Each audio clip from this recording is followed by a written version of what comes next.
David, how are you, brother? Doing great. Welcome to Florida. You're starting off with a beer. Of course. Yeah. No wine would be made without beer. So. It takes a lot of beer to make good wine. Mm-hmm. David Phillips, Michael David Winery, the David of Michael David. How long have you been in town? Got in yesterday afternoon. Yeah. Okay. Yeah, we're doing a little southeast tour of Georgia, South Carolina. First time I've been to Charleston, great town. I love Charleston. Yeah, really cool, great food scene. Yeah. It is. It's coming up for sure, and a lot of really cool kind of hipster spots. Oh yeah. Beautiful. Yep. But super cool. You got Tampa Theater tomorrow night, I believe. Yep. Sold out crowd of 300 tomorrow night. Yeah. And then we have 2 tasting and dinner, both sold out. Yep. Fantastic. You're famous. Yeah. Well, my wife's here traveling with me, and her best friend she grew up with in Chicago is staying here in Dunedin. So sweet. Close by, You've got 300 people at the Tampa Theater tomorrow? Yeah. That's wild. What are you doing? Is it a tasting or? From what I understand, it's a big fundraiser for the theater, right? I mean, it's a dinner with mise en place. Oh, nice. That's Andy Burton off camera, by the way. Yeah, everybody. That's great. Marty Blitz is a rock star. If you haven't met him before, you're going to really enjoy yourself. Yep, and they're going to be showing the theme is the greatest showman, so they're going to be showing the greatest showman, I believe, as we do the dinner. Oh, the greatest showman. Yeah, should be fun. We probably could do something up there too tonight. We'll see. But so I know Don, your dad, was he the originator of the whole farming thing and how that all started? Yeah, he was a World War II veteran and UC Davis graduate, and met my mom, and I'm 5th generation in Lodi, my mom's side. So after he graduated from college, he started teaching high school in Lodi and started farming on the side. And my mom inherited a little bit of vineyard land at the time, and my dad started growing his grapes, and then he also started growing tomatoes. And then my older brothers decided he's growing tomatoes for the cannery, and my older brothers, since I'm the baby, way younger than everybody else, in the late 50s, they started putting up a car table on the side of the road and selling baskets of tomatoes for $0.25 each to make a little extra money. And that's how our roadside businesses got started. And then we went into the fruit stand business. So I grew up farming fruit and vegetables, beans, corn, pumpkins. Our pumpkin patch was the most famous one around. And pumpkins and heirloom tomatoes kind of built the winery in some ways. And when did you move? When did your family move into the grape side of that business? We always grew grapes in Lodi. My great grandparents planted grapes during Prohibition.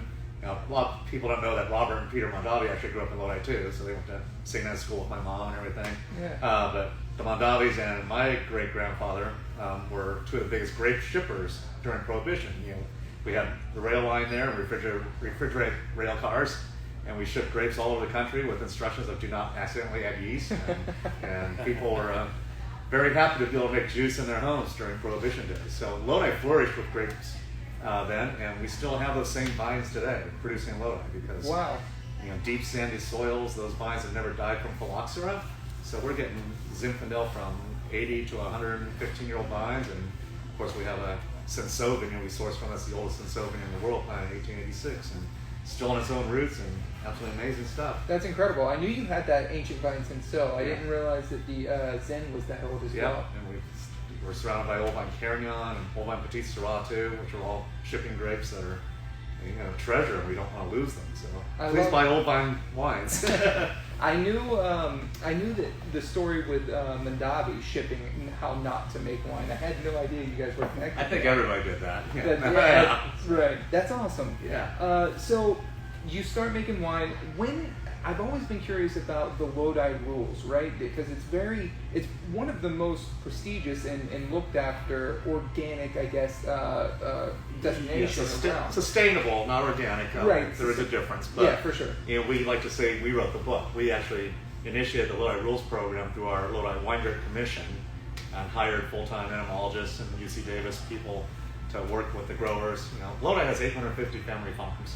850 family growers growing grapes. So it's not like a corporate area. It's all family, mostly 4th and 5th generation people. So we had to kind of work at educating, especially the generations prior to me and my brother, to take this step to go sustainable, do what's best for the land, farming for future generations. And what happened is with everybody going sustainable, it improved the quality of the grapes across the board. And so now we have one of the largest sustainable wine growing programs in the world, and we were the first winery to pay all of our growers a bonus to become certified sustainable, because it is more work. And it's third-party certified, a lot of paperwork, but the whole point of sustainable is to do as little input as possible. You only do what you have to do, and you have to prove why you have to do it. Yeah. And you can and we do some organic stuff too, but you can debate what's better: organic, sustainable, biodynamic, whatever. It's all, anything to help the earth is a good thing. Absolutely, it's a step in the right direction. Right. We've certainly been diving into that quite a bit ourselves lately.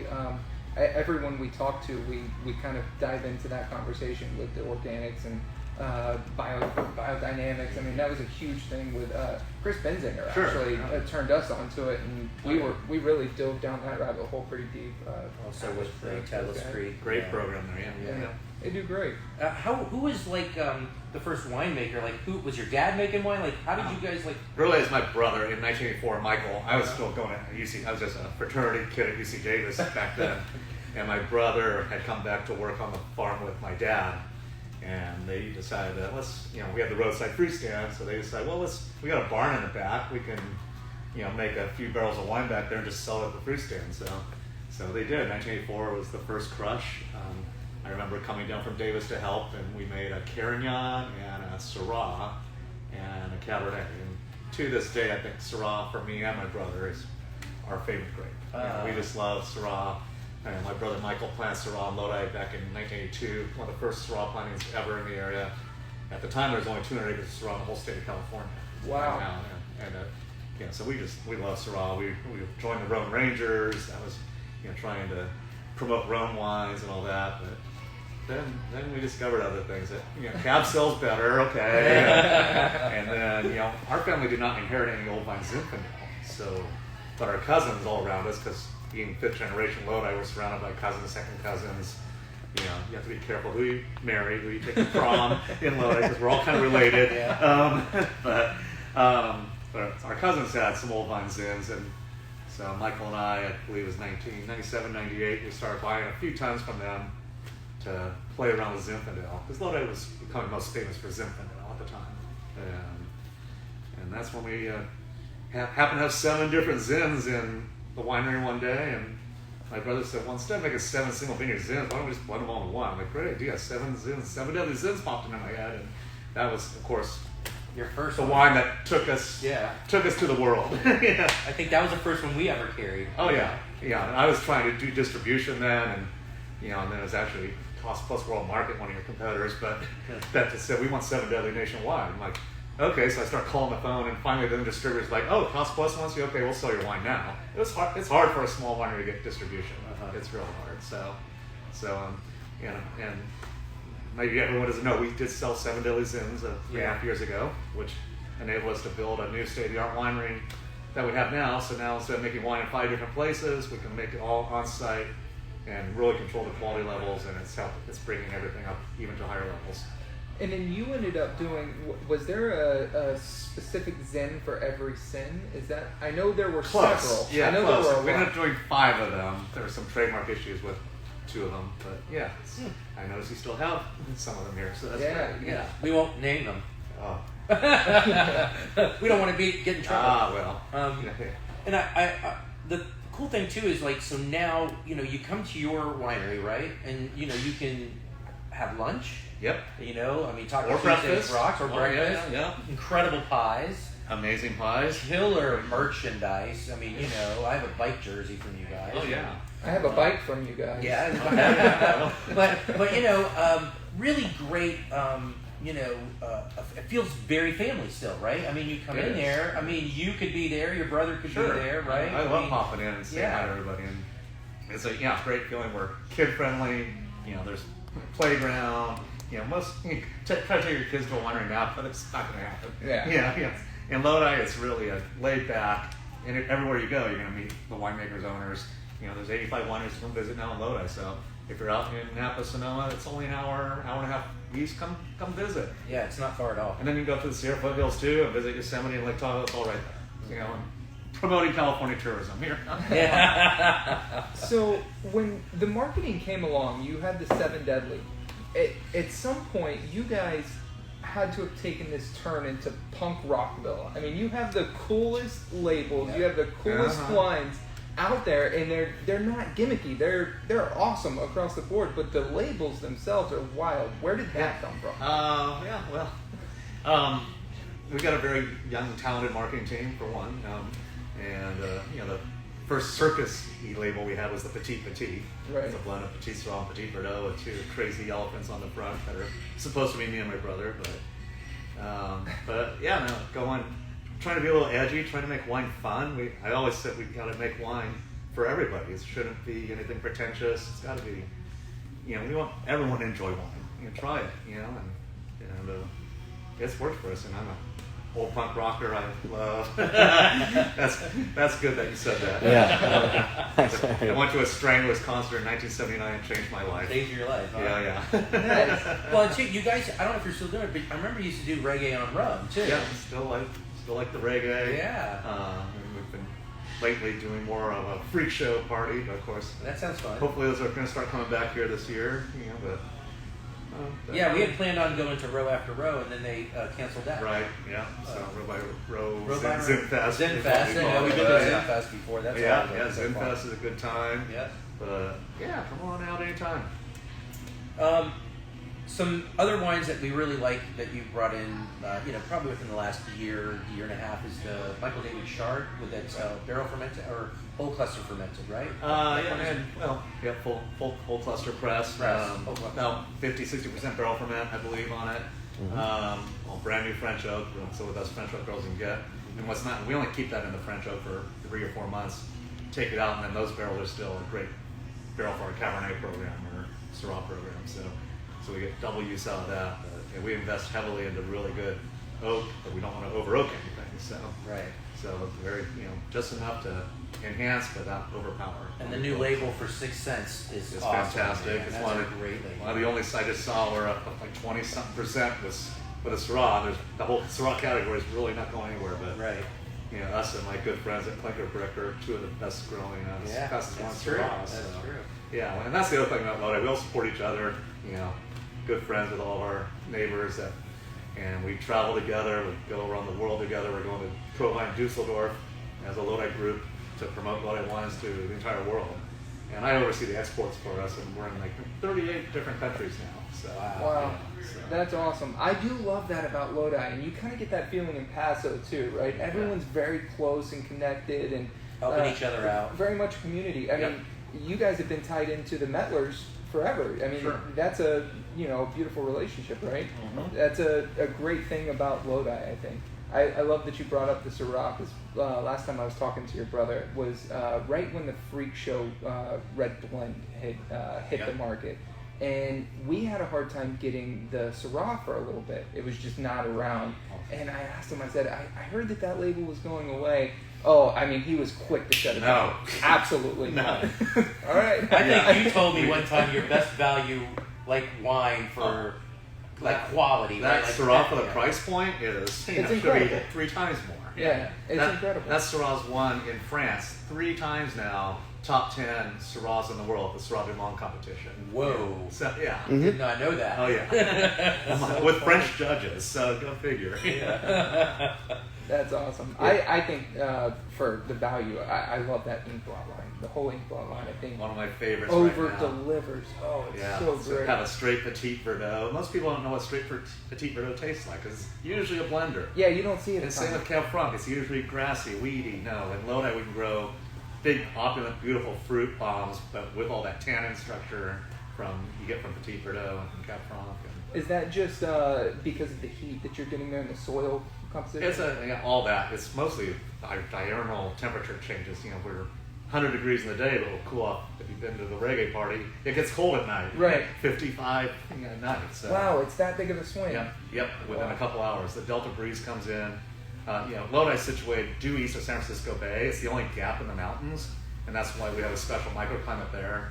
So it's really the only place in the Central Valley you can grow premium quality wine grapes. That's awesome. I want to change things up a little bit, turn a little left and right here, and ask you about I prefer left. The Outer Bound.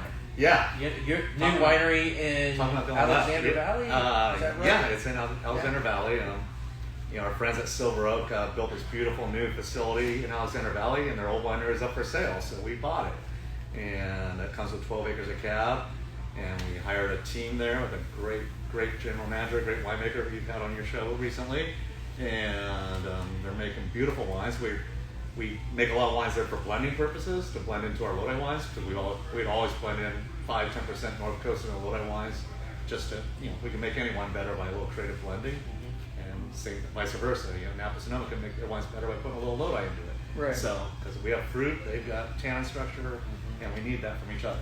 So yeah, North Coast Wine Company, we came out with a brand called Outer Bound. We just released it in Florida in the last 8 months, I believe, and it's doing great. And a whole different ball game. It's the 6th generation, so it's my 2 boys and my brother's son and daughter who are basically the face of the winery, faces, and they're all outdoor enthusiasts, big time skiers, mountain climbers, kayakers, all that. They all love the outdoors, fishermen, hunters. And that's kind of the theme of that winery. Being the Outer Bound is better out here. It's kind of fun. And we're buying from nooks and crannies of Sonoma County, some Russian River Pinot that's just top notch, Sonoma Coast Chardonnay, really fun stuff. Yeah. That's awesome. So it's 2 cabs, Pinot and a Chard at the moment, right? Yeah, that's in distribution. We're playing around with Merlot and a Petit Syrah on Zoom too. Awesome. Which are on site, but only very 80 case production, so Yeah. can't really put that out Right. into distribution. But someday, and hoping to expand that line, and it's just something fun, different to have a Pinot finally, because we don't really make Pinot and Lodi too much. So to have a Russian River Pinot is just really exciting. That's great. And it's done really well for us. We've seen it take off kind of on our online business. We're shipping a lot of it out of state, so it seems like a lot of people recognize it. And then of course we have our customers who come in and we'll feature it in a tasting or something, and people come back for it. So it seems to be doing really well. Yep, we're excited about it.